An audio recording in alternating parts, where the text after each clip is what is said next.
She has an all-time coaching record of 510, 284, and 26 seasons with 12 NCAA tournament appearances, including 6 Sweet 16s and 3 Elite 8 appearances.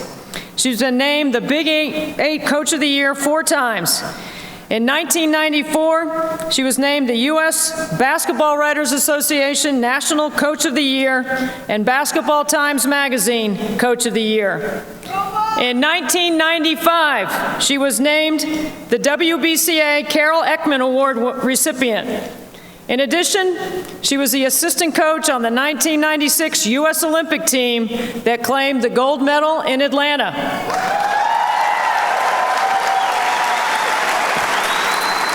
Ladies and gentlemen, 2018 Women's Basketball Hall of Fame inductee, Ceal Barry.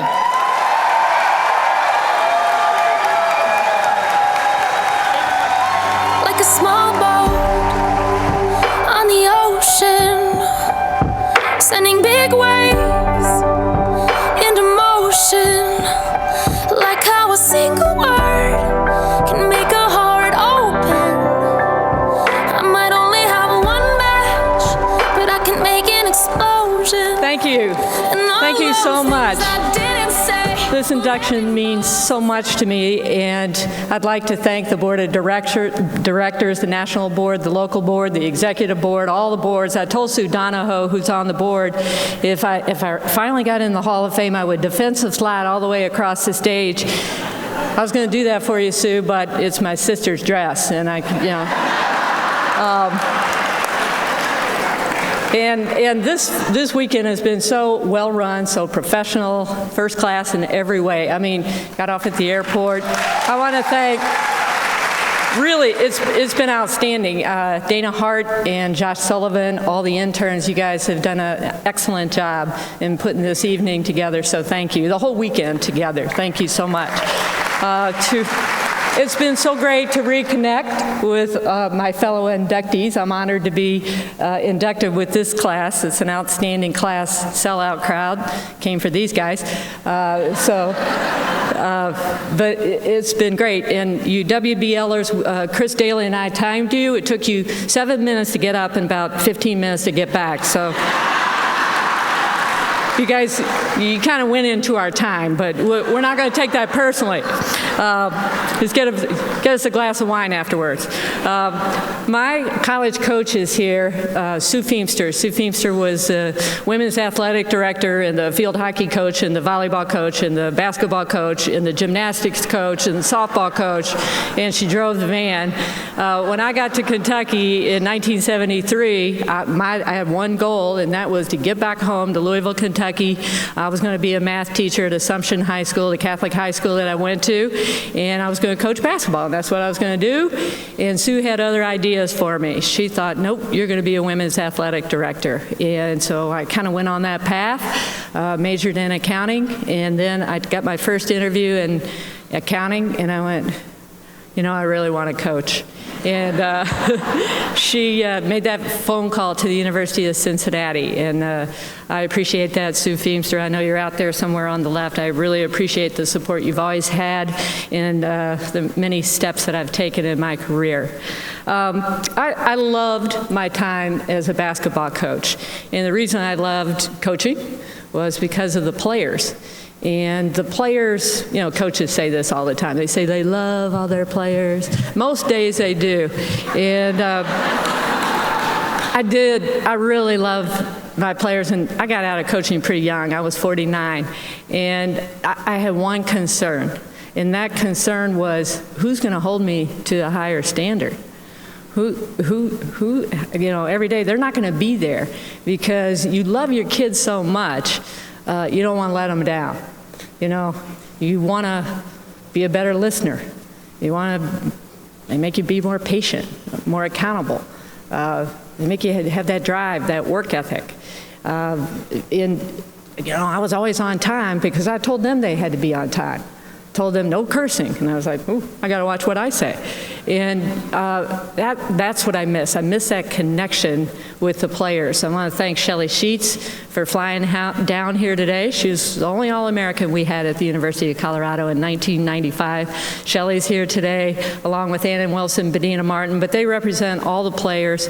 I gotta tell you, you know, recruiting for me and coming to play at Colorado, we played a certain style. We had to play a certain style to be successful. And I had players that sacrificed their own goals, possibly. They kind of had to check their ego at the door. I was kind of known for defense. Nobody likes to play defense. I made them, you know, make sure they're in shape and make the extra pass and work hard, you know. Sheets, I let her shoot with about 7 seconds left on the shot clock. So they probably could have been all conference if they went somewhere else. They really could. They could have probably been made, you know, all those into the season teams if they played for somebody else, because I really asked them to sacrifice their individual game for the team, and it worked for us. But I want to say to all my former players and my Cincinnati players, because my Cincinnati players are tweeting all over the place, all they're talking about is the Colorado players. So they forget about when she was 24 and she ran us into the ground. And they've all had knee replacements and they're 48. But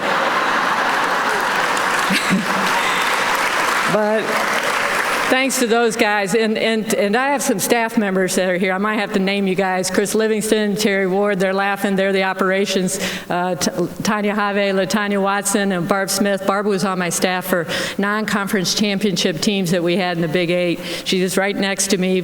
I appreciate you guys. I never really felt like, you know, my coaches reported to me. We were a group. I mean, we all did it. You know, we all kind of pitched in, and we agonized for hours over what we're going to do on a campus visit itinerary. Like, where are they going to eat? Do they like Chinese food? We got to make sure we take them to Chinese food, you know. But scouting reports and summer camp, oh my gosh, we wanted to have everybody come to Colorado, have the best summer camp. We really, really worked hard. And my assistants, I appreciate you guys. I know you're somewhere over there to the left. Everything you did so that we had a lot of fun and a lot of success. Most of the recruits that we recruited were at least a time zone away.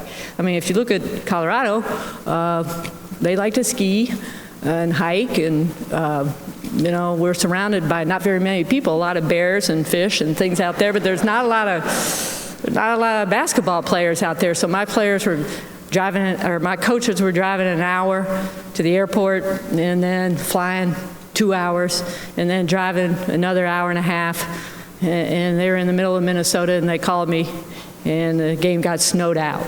And it was hard. I'm not kidding you. You know, those guys worked really, really hard, and then they'd have to convince the parents, you know, really come play for Ceal. She's not all that bad. And they really did. And the parents of my players, I appreciate that, because they had to sacrifice seeing them. They let them come a time zone away, 10 and a half, you know, 12 and a half hours away. So to my assistant coaches, all of them, Beth Burns and Jen Warden, Paul Lindsay, coaches that aren't here, all of my staff. I know there's some trainers, Lisa Lowe and Lisa Vasquez, student managers. Can you believe you guys came all the way? Anyway, my family is here. All of you guys, I think have about 40 of them. Most people who know me, I have a very large family. Grew up in a family of 8. And I wouldn't be here without my parents. My parents were tremendous role models for me. People ask me often, when I was coming up in the 70s, 80s, you know, who are your mentors? Who do you model your game? Who do you model your coaching style after? And I was like, really? My parents. They were running a team back in the 60s. I think I have time for a story. I have 5 brothers, and we had the biggest backyard on Norma Lane. And all the boys came to our backyard. They played everything, football, wiffle ball, every ball. We all played, and the girls played. And you know, a lot of the guys in the neighborhood were a little bit older. And you know, so we played. Well, one day, the guys in the neighborhood, it was not my brothers, But the older guys, they're like, we're playing tackle football today, and girls aren't playing.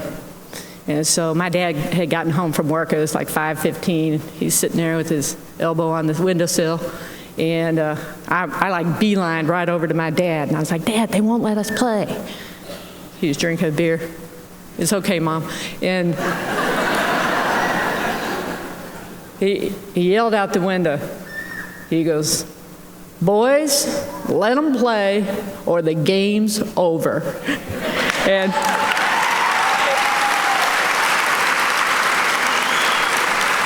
y'all might not think that's funny, but to me, that was Title IX before Title. That was 1965. We did not need Title IX.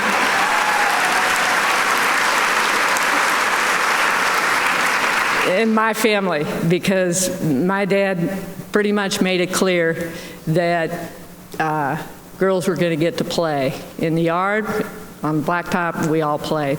My mom, she's an athlete herself. She's a great golfer. We lived in Kentucky. You have a flag blowing, a red U of L Cardinal flag or a blue Kentucky flag.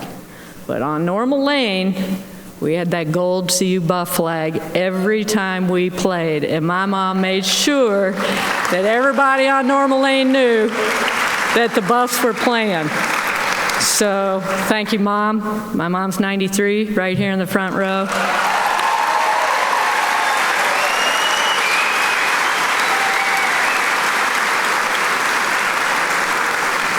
She's a champ, so it's time for me to sit down, but I really appreciate being awarded this tonight, and thank you so much.